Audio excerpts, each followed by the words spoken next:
The views and opinions expressed on any program are those of the producers and/or the persons appearing on the program and do not necessarily reflect the views and opinions of FRC Media, Bristol Community College, or the City of Fall River.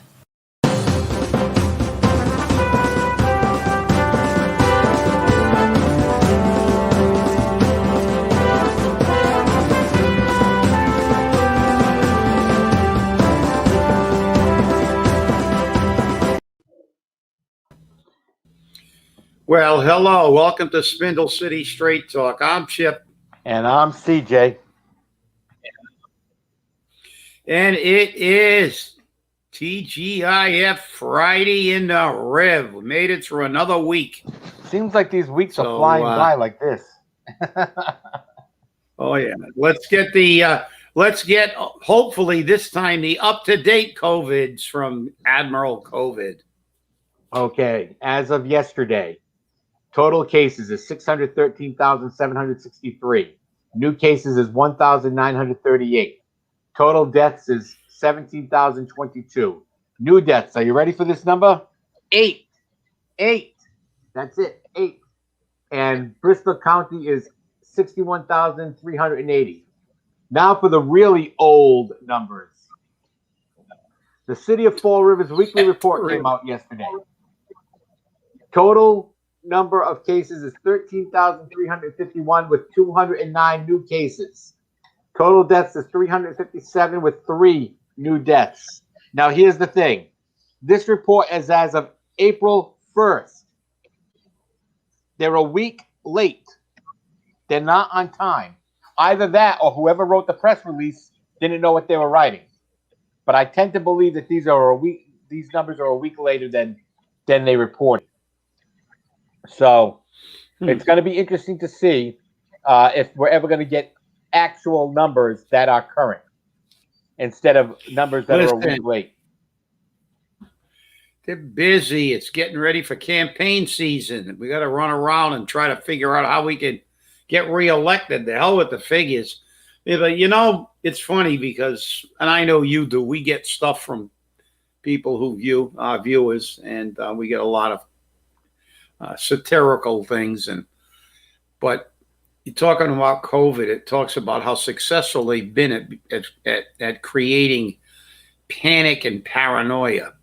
Somebody sent me an actual picture of a woman in a supermarket, and she's got 2 masks, a shield, a plexiglass shield over her head, not just in front, but almost a 360 shield.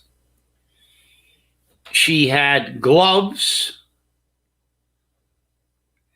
and she had some type of cloth draped over her shopping basket where she was putting her goods in so it wouldn't touch the basket. So it's like, wow. We got some people, totally paranoid. Talk about being a little extreme. I don't know. I think that was a good example. When I get stuff like that, I go, wow. There's some people. Yeah, it's a tiny, tiny bit paranoid, I think. Just a little bit. It was like, the thing that got me is bad enough the 2 masks and a big giant shield. And the rubber gloves. I've seen that in Fall River. I was in Market Basket one time. There was somebody walking around. It looked like a Class A exposure suit with gloves on and everything else. But now the covering in the basket, she wouldn't even, she won't touch the food, without the gloves. And then she's going to put it in a basket so it doesn't touch the basket. Well, look. You're already not touching the food anyway. So, you got to cover the I'll tell you, it's just, some people are just, they're just so paranoid. It's no wonder there's so many suicides and everything else. These people are going bonkers. Oh, and yeah, they keep stoking the fires. The government keeps stoking the fires to keep your attention away from all the other problems that we have, like the border, all the changes in the law that the president says there's no, these are not absolute. These amendments are not absolute, even though they say shall. But it's just crazy. I'm telling you. So, what do we got today in this city? Well, I What heard do you want to talk about today? I heard something that I wasn't exactly happy to hear about. But if I had only heard it from one person, I wouldn't process it through too much. But I'm starting to hear from several people now that work within government center that they are feeling bullied. So that bullying is now going on in government center. Nobody will tell me who's doing the bullying. This is the problem I have. Now, I know that in the past, if you remember under the Carrera administration, Jen Andrade used to do that. She used to, people were afraid that when she walked in, they would be getting fired. So, and they all felt bullied by her. Who's doing it now? That's the question. And are complaints being filed? And if they are, is the human resources director acting on those complaints, or are they being buried? Well, yeah. Well, that's, it seems like this has become an epidemic in Fall River because maybe Matt Malone's got a part-time job at City Hall. So he could do his bullying over there too. I mean, maybe he's an equal opportunity bully, and he's gonna start bullying people on the city side too. But no, that's we try to make it in jest. But look, we always know there's always some element of tension for people who work in City Hall because listen, the people who work there every day. Collect the bills, go in there and do a day's work and whatever their job is. They're the victims of politics all the time. It's a tough environment to work in because with every new mayor comes a whole new set of political hacks, a whole nother set of political agendas, and a whole bunch of people that are getting stuffed in there, getting jobs, and actually coming in and affecting the employment of the people who are there and have been there for 25 years and are just going in to go to work and do their job. It's a tough environment. I hear that a lot from people because, and I know you do.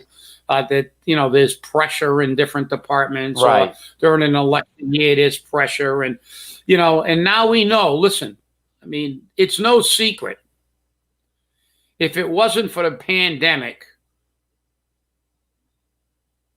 Paul Coogan probably would not have a chance of being reelected, and he's going to have a difficult time if any viable candidate comes forward anyway, in my opinion, because he fundamentally hasn't done a heck of a lot. And I'm not talking about running a movie or doing anything like that. He hasn't done anything to really help the taxpayer in the city of Fall River. If anything, he's done things to hurt the taxpayer. There's been no attempt by this administration to tighten our belts, to reduce some of these duplications of jobs, to stop the unrestricted pay raises. As a matter of fact, he's going in the opposite direction. He's trying to lift the caps. We've got all kinds of other issues with how did Bay Coast manage to get that account to do our thing. Why is somebody fundamentally doing it? I don't want to hear they're not charging because there's no such thing as a free lunch. Somebody's getting something out of this deal. And if you don't believe that, you better, I hope you got some oxygen because your head's so far up your derriere. You might not be able to breathe in a little while. Well, we know what's going on, and we know that there's a lot of pressure probably in City Hall, too, because there's a re-election bid. And look, you got to face the fact, the last election that was run was basically a non-election. I mean, you had the choice between the current mayor, a guy up on criminal charges, and his and his former city administrator, who was as corrupt as he was. So, a lot of people, and, a lot of people talk to you and a lot of people talk to me. A lot of people said, listen, I couldn't vote for Jazel. I couldn't vote for Kathy Ann. I voted for Coogan. But, I really probably wouldn't have voted for him if there's any other viable candidate. So a lot of the votes that he got, and he did get a fairly good vote total. A lot of those votes were anti Jazel votes. Correct. And so when you look at the results, that's not a base. That's not a voter base. Its voter base is fairly weak. I'm sure. I know he got a lot of support from the school side because that's where he worked.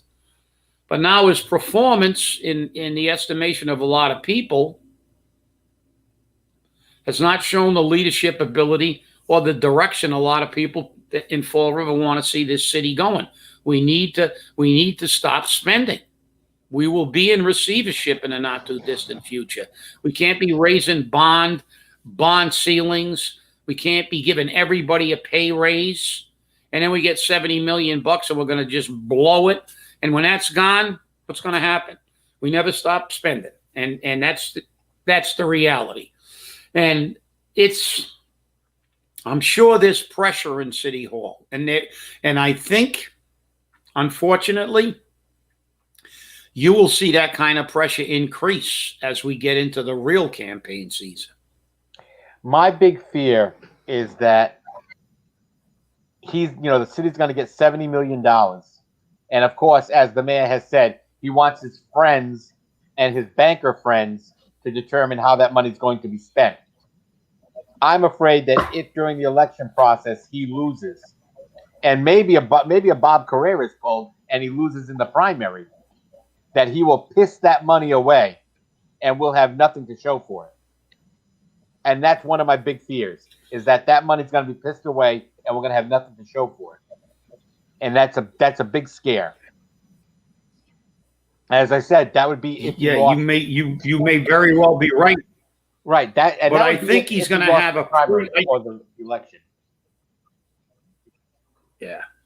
Well, I'll tell you, I think he's going to have a fight on his hands because obviously the city council has drawn a line in the sand about that money, because I know Cliff Ponte issued a statement as to how he suggested they use the money to help the taxpayer. Right.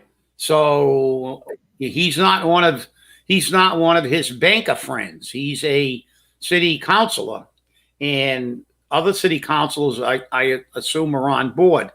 And they're using that word, and I hope it's not just temporary, but they're now beginning to look at the taxpayer, relief for the taxpayer. They know the city can't sustain this unending, attitude of all we ever do is increase the size of our budget, pay everybody more, and never tighten our belts and just keep hitting the taxpayer. If you did that in Newton, you'd be out, and those people got the money to pay. But we don't have the money here. The average person in Fall River, they're being crippled. But we're doing what they do on a federal level. Who cares about the people that have been out of work for the pandemic? Who cares about anything? Because they're getting their paychecks and they're getting their pay raises, whether it's Washington, D.C., Boston, our state delegation, they gave themselves a pay raise. They don't suffer. But the thing is, local politics, you can have a greater effect, and people are sick and tired of it. People are sick and tired of looking at all their fees going up every year and not seeing one little iota of anything of any consequence. Because I know he's going to say, well, I got rid of the fire commissioners and the police commissioners. Wow, that saves us $3,000 in what? Something that's over $250 million budget? So that's BS. I mean, have we seen elimination of positions that we really don't need? No, we always say on this show. Go ahead. As a matter of fact, the city council just brought that up. They talked about unfunded positions. Let's just redline them. Let's just get rid of them. And Mary Sahadi said, no, we plan on filling those positions. They always say they plan on filling those positions. But they don't. And that way they have unfunded, that way they have funded positions with nobody in the position who gives them free cash, which is extra taxation. And I think Mary Sahadi may have gotten the message when they turned around and said, no, that's not how it's going to work. If the position's not needed, we get rid of it. And the fact that this mayor wants to take the caps off all the people's salaries so he can do what he wants with them also speaks volumes of how this mayor wants to work. He wants to give everybody a pay raise. You know why? Because he wants everyone to like him. This mayor has to be liked. This is his fault. This is his failure.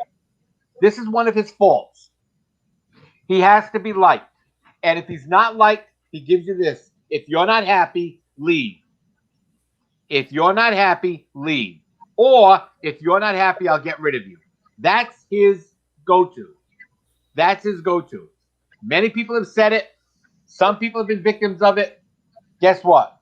It's going to be hard to say it's not happening. It's going to be very hard to say it's not happening. You're right, but you look at this. You look at this situation, and as you said, he wants to remove the caps. He's giving out pay raises, and Mary Sahadi saying we intend on filling those positions, but it doesn't matter. They do the same thing as you said every year to create free cash. Let's say, and they say they're advocates of public safety, but you got 15 police officer vacancies, and I don't know how many on the fire department vacancies. And that's been historically, I mean, it went back to when I was on the job and when I was the president of the union. I constantly complained about them not filling positions, going almost the entire year or sometimes longer than a year before they filled them to generate money for themselves. Is that truly supporting public safety? No, you're actually hurting it because you're not only not filling these positions, you're creating more overtime, which is a cost to the taxpayers. Because if you don't fill the positions, you still got to put people on the trucks and in the police cars. So now you have to pay them time and a half. So it's ridiculous. But she says they'll fill the position. They may. We're 15 men short. They'll put 15 or 25 cops on. But then over the next year, when 12 more retire, they won't fill those positions for a year or so. It doesn't matter. It's just a game with them. And we all know it. It's a game. That's how they generate cash. And it's not only fire and police. There are funded positions unfunded in DCM, positions unfunded virtually all over the city. And they know they're unfunded. And they are necessary. And then we wonder why stuff doesn't get done. And they say they're advocates for public safety, but they don't maintain the funded manning level. Listen, the bottom line is that you can say we have to discuss increasing the manning level of departments. And listen and pay attention to this, people and counselors. There is no valid reason economically not to fill a position that is funded because you got the money, or at least you said you did. Am I right, CJ? I mean, they're funded. Right to me. These positions are funded. So you tell me why, and I heard every BS excuse. Oh, we need more people because we want to run a class, an academy class, and we need a lot of people. No, you don't. No, you don't. Years ago, if you wanted to put 2 or 3 people on, there's a state fire academy and there's a state police academy. There's an academy, and you send them to the academy, and they're funded. So don't give me that baloney because it's a lie. It's an absolute misrepresentation. That position is funded. It's in the budget. That salary is there. we are not increasing the budget because the money's in the budget. But they want the money plus the bennies, like they don't have to pay the health care, in their free cash at the end of the year. And therein lies the reality of what's being done on, and that is a disservice.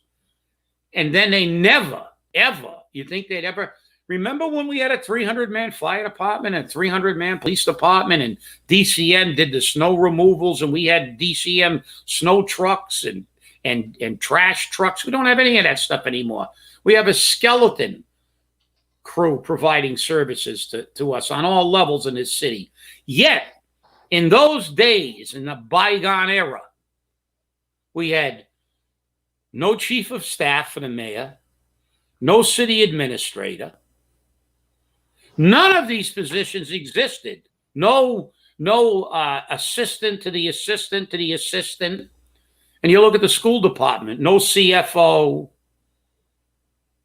no vice principals, no this. No. We had more people in this city, more students, larger departments, and none of this administrative, no CFO. But, nobody ever says that. Nobody says, well, why do we have to have a treasurer in a school department, a treasurer and with a department and a treasurer on the city side, a maintenance department there and a maintenance department on the city side? They're in the city of Fall River, and by statute, all buildings are supposed to be maintained by DCM. So, listen, we all know it's political hyperbole and BS. I want to see a candidate that says, hey, I don't need a chief of staff. We don't need a lot of these positions. And if you want to work in Fall River, you come and work in Fall River. But we're not going to try to pay you like you work in Newton, because the fact is, if you want to have a ball field like Newton, pay us like Newton.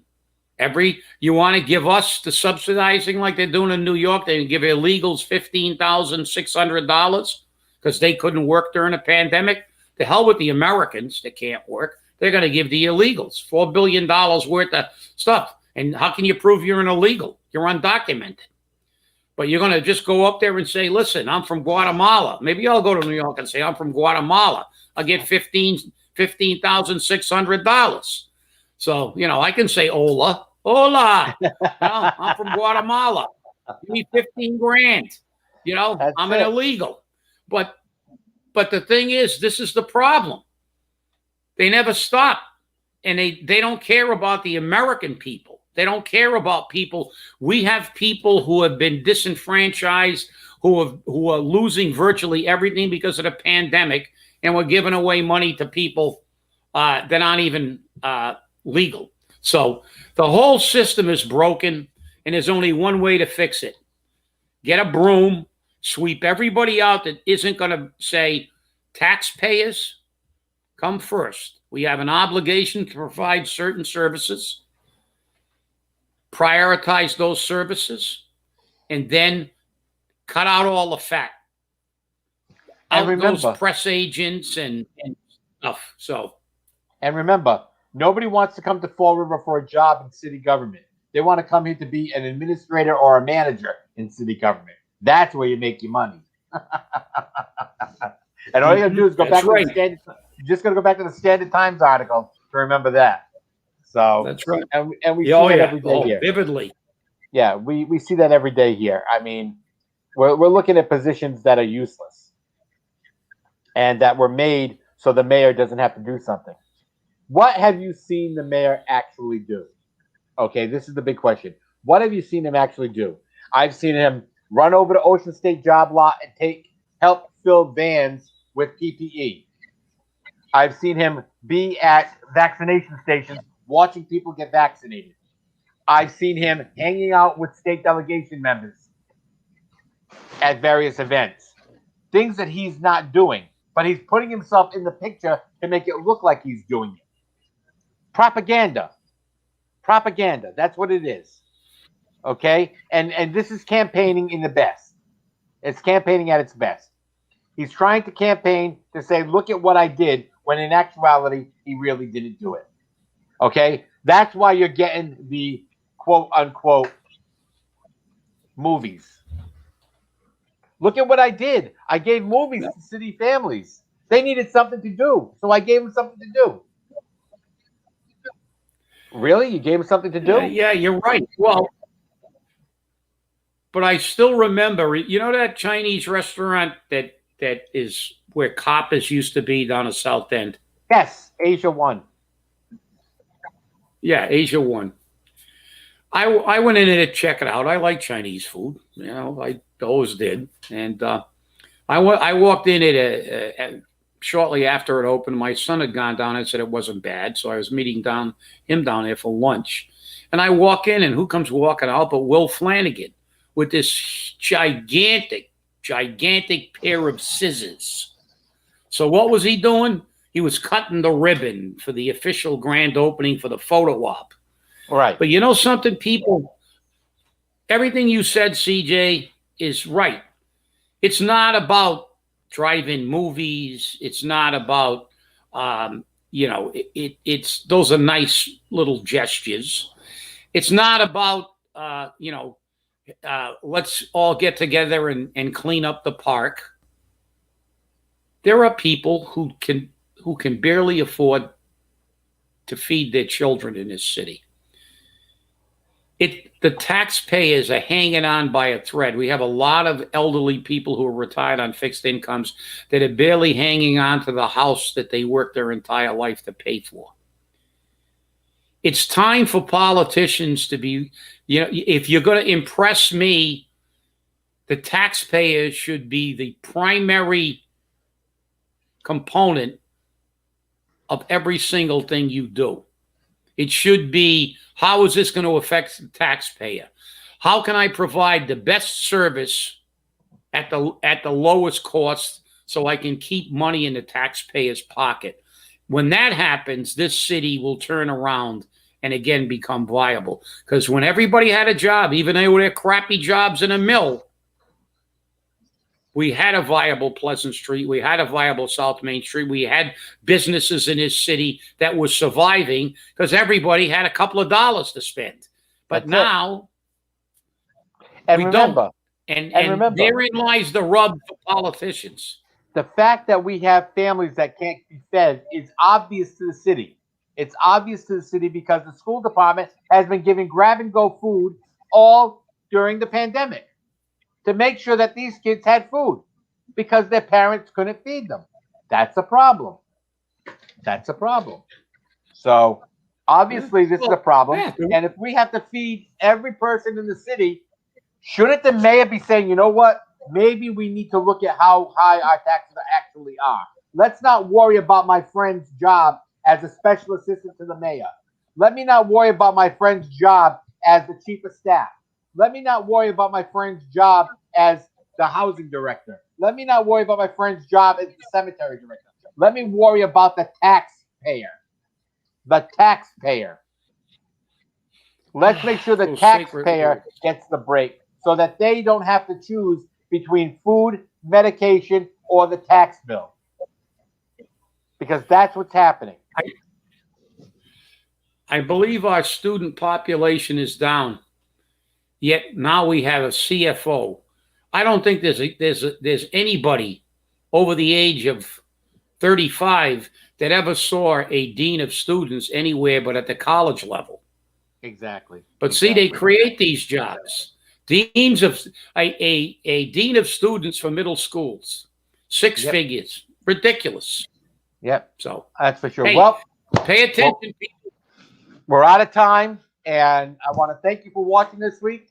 Keep watching, keep sharing us with your friends, and remember, stay safe, stay angry, wear a mask, and hold your politicians accountable. Thanks for watching, and have a great day.